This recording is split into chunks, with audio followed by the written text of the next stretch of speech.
अस्सलाम वालेकुम नाजरीन, मैं हूं अलीदुल्ला चौधरी और आप देख रहे हैं 80 से 92। नाजरीन, आज हमारे पास इंटरव्यू के लिए एक मैडम ने मोहतरमा ने टाइम दिया है जो पाकिस्तान की सबसे ज़्यादा खूबसूरत तरीन ख़ातून है या लड़की हैं और उनका नाम है मिस शायरा रॉय। और बड़ा मुश्किल नाम है और शख्सियत भी थोड़ी सी मुश्किल है क्योंकि उन्होंने मिस फ्रांस वर्ल्ड 2021 और 2022 हासिल किया है। तो मुश्किल शख्सियात ही मुश्किल इवेंट्स और अवार्ड हासिल करती हैं। उन्हीं से गुफ्तगू शनीद करते हैं और पूछते हैं कि उन्होंने ज़िंदगी में कितनी मुश्किलात हासिल करने का मतलब है कि कितनों को फेस किया और उन फेसिंग के बाद वो इस जगह पर पहुंची। और पहले सिंगिंग करती थी, सिंगिंग से यहाँ आई, तो इसके पीछे क्या स्टोरी है, क्या बैकग्राउंड है, उसके बारे में बात करेंगे। अस्सलाम वालेकुम मैम। वालेकुम सलाम। क्या हाल है मैम? मैं ठीक, आप बताएं। अल्हम्दुलिल्लाह मैम आपका बहुत शुक्रिया, आपने अपना कीमती वक्त दिया। मैम बताइएगा कि इस कामयाबी की सीढ़ियों तक, उस्मान की बुलंदियों को छूने तक आपने क्या क्या तकलीफ़ और मुश्किलात बर्दाश्त की? 2 दफ़ा विनर बनना, मिस ट्रांस पाकिस्तान का लक़ब हासिल करना, अपने मुल्क की तरफ से आगे बढ़ना, एक ऐसा नाम हासिल करना जो कि बहुत कम वक्त में बनाया गया है। मुझे नहीं लगता कि ये कोई इतनी लेट गो या छोटी सी बात है। जी मैम, बहुत बड़ा ये बहुत बड़ी एक अचीवमेंट है और पहली बार हिस्ट्री में ऐसा हुआ आया है कि एक ट्रांसजेंडर लड़की ने मिस पाकिस्तान का खिताब हासिल किया है, जिसकी वजह से मिस ट्रांस पाकिस्तान की कैटेगरी को लॉन्च किया गया। तो ये तो क्रेडिट जाता है इसकी फाउंडर को, सोनिया को, और साथ ही साथ साथ ही साथ जो आवाम है जिन्होंने मुझे इतना प्यार देना शुरू कर दिया। Through out articles internationally through out roll up हुए हैं और अभी मैं अल्हम्दुलिल्लाह पाकिस्तान को लेकर थाईलैंड में जा रही हूँ। मिस इंटरनेशनल क्वीन को अंदर में शिरकत कर रही हूँ।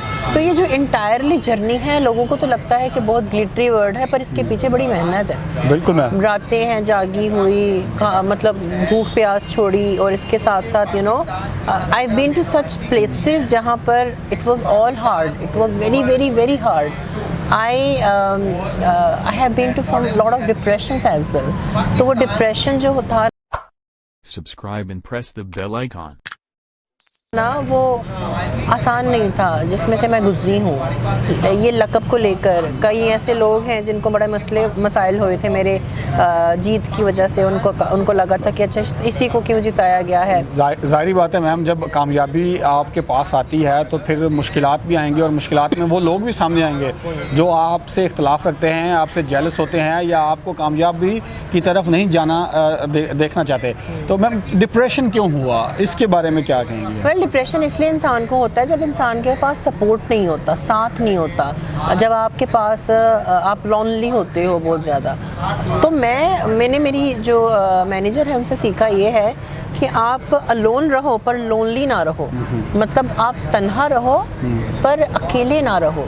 तन्हाई में और अकेलेपन में फ़र्क ये होता है कि तन्हाई में आपके पास और बड़े कुछ आइडियाज़ आ जाते हैं, लेकिन आप जब अकेले होते हो ना, अकेलेपन में मतलब आपका माइंड भी एम्प्टी होता है, आपकी सराउंडिंग भी एम्प्टी होती है।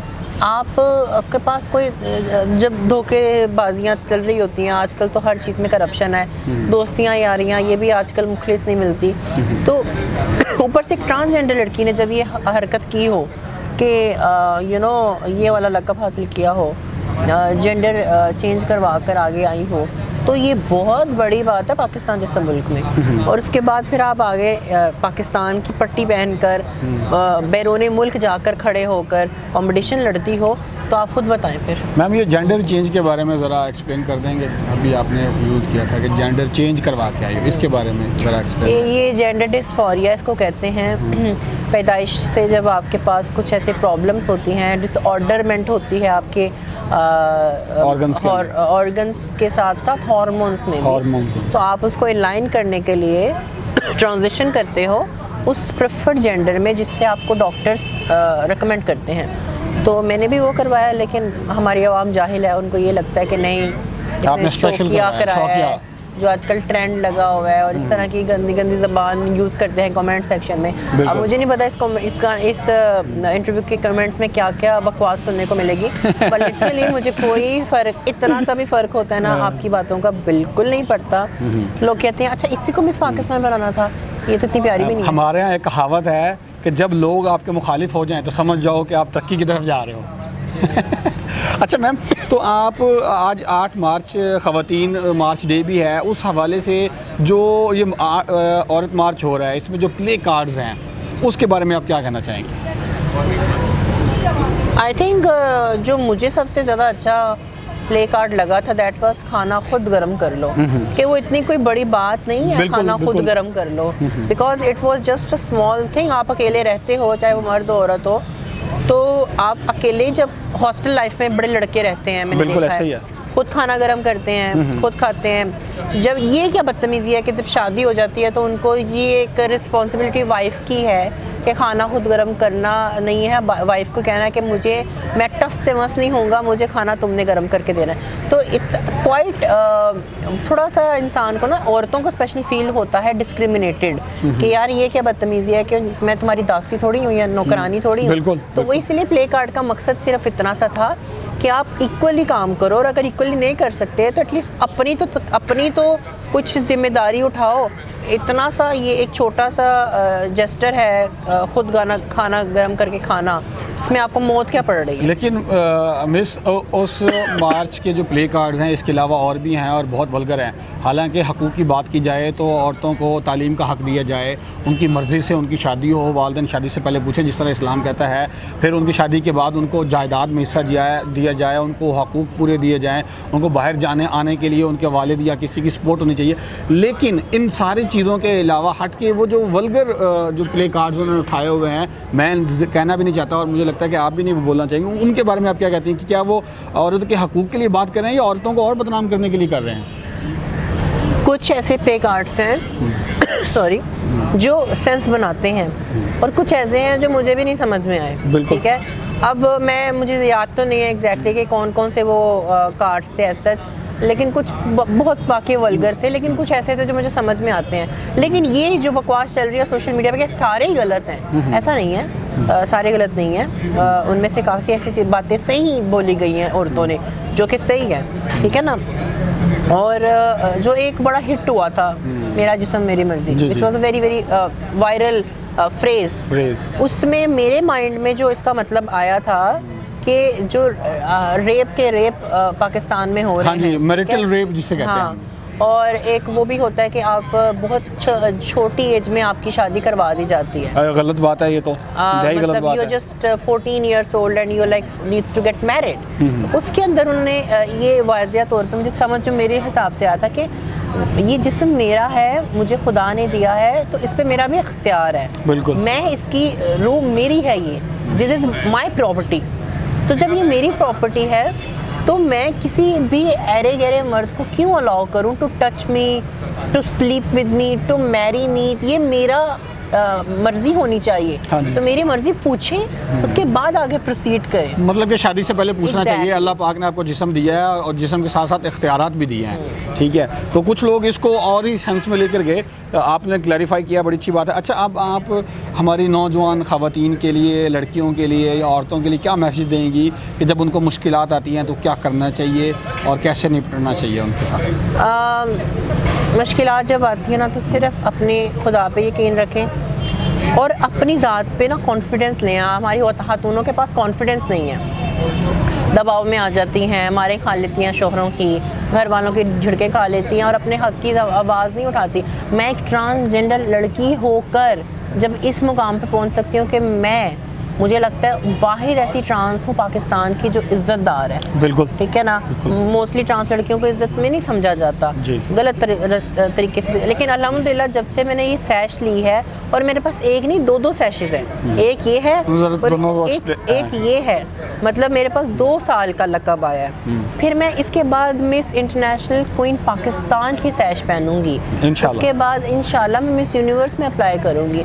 तो ये इतने बड़े बड़े खिताब दुनिया भर में जो ये डंका बजाने जा रही है मिस पाकिस्तान की कंपनी, वो एक ट्रांस लड़की के साथ बजा रही है। तो आप तो फिर भी क्या नाम है, आप मुकम्मल आप पैदा हुई हैं, तो आप अपने आप को कमतर ना समझें, प्लीज़ अपने आप को ना कॉन्फिडेंट रखें। And that is all I can say. Miss हुकूमत पाकिस्तान उनको क्या कहना चाहेंगी कि जो बच्चे बाय बर्थ एबनॉर्मल पैदा होते हैं, स्पेशली ऑर्गन्स के पॉइंट ऑफ व्यू से, चाहे बच्ची है या बच्चा पैदा होता है, लेकिन कुछ डिसेबिलिटी होती है ऑर्गन्स में, तो वो ट्रांसजेंडर और इस तरह की आगे टाइप्स हैं, तो फिर उनके लिए सोसाइटी में कोई जॉब, कोई एजुकेशन पॉइंट ऑफ व्यू या उनके कोई राइट्स ऐसा सच नहीं है, उसके बारे में या उनके हकूक़ के बारे में आप क्या यानी कि काम करना चाह रही हैं या क्या आपकी प्लानिंग है? वेल, इसको ट्रांसजेंडर नहीं हम कहते, हम इसको जेंडर डिस्फोरिया कहते हैं, Gender सही dysphoria। टर्म है जेंडर डिस्फोरिया। तो ये हुकूमत अगर माँ बाप छोड़ देते हैं, जी, जो जी। कि मोस्टली केसेस में ऐसे ही ही होता है, तो वहाँ पर आप उनको मेडिकल और एजुकेशन स्कॉलरशिप पे दें, क्योंकि ये दो ऐसी वाहिद चीज़ें हैं जो इनको मिल जाए ना तो ये बहुत कमाल के टैलेंटेड आर्टिस्ट या बिजनेस ओरिएंटेड पर्सन्स बन सकते हैं। एजुकेशन एक वाहिद ऐसी चीज़ है, कहावत थी कि एक टीचर एक पेन पूरी दुनिया बदल सकता है, ठीक है। तो आप अगर आपके पास वो मतलब कलम का जब वो आ जाता है, प्रेशर आ जाता है और आप साथ ही साथ उसको पढ़ते हो, जानते हो, लिखना पढ़ना जानते हो, तो तमीज़ ज़िंदगी की आ जाती है और पता चल जाता है कि क्या गलत है क्या सही है, ठीक है ना। जब तमीज़ ही नहीं आनी तो फिर आपने तो गलत रास्तों पे ही जाना है ना। बिल्कुल। अच्छा मैम, जो लोग ट्रांसजेंडर नहीं है या ट्रांसजेंडर हैं, वो जो ये सिग्नल्स पर भीख मांग रहे होते हैं, उनके बारे में उन लोगों के लिए क्या मैसेज है, जो हैं वो भी और जो नहीं हैं आर्टिफिशियल बने हुए वो भी, और इसके अलावा हुकूमत के लिए, इन तीनों कैटेगरीज़ के लिए आप क्या कहेंगी? जो बने हुए हैं वो अपने आप के साथ मजाक कर रहे हैं और उनकी कोई इज्जत नहीं है, कहीं भी नहीं है, दुनिया में भी नहीं है, बाद में भी नहीं है। जो ट्रांस सेक्सुअल्स हैं, नॉट ट्रांसजेंडर्स, जो सड़कों पे आपको नज़र आते हैं, वो ख्वाजा सरा हैं, ठीक है। मैं ख्वाजा सरा नहीं हूँ, वो ख्वाजा सरा हैं, वो एक कल्चर का हिस्सा हैं और वो बेचारे किसी ना किसी जालिम गुरु के दबाव के नीचे आए होते हैं। अगर उनको अच्छा गुरु मिल जाए तो बहुत अच्छी बात है। ऐसे काफ़ी गुरुज हैं जो इनको यूज़ करते हैं for the racket system, you know, trafficking के लिए भी, सेक्स रैकेट के लिए भी और भी बाकी चीज़ों के लिए भी, जो कि अच्छी बात नहीं है। तो मैं यही समझती हूँ, अगेन पढ़ाई, एजुकेशन आ जाएगी तो इनको क्या ज़रूरत है किसी गुरु की। अच्छा, दैट इज़ राइट, ठीक है।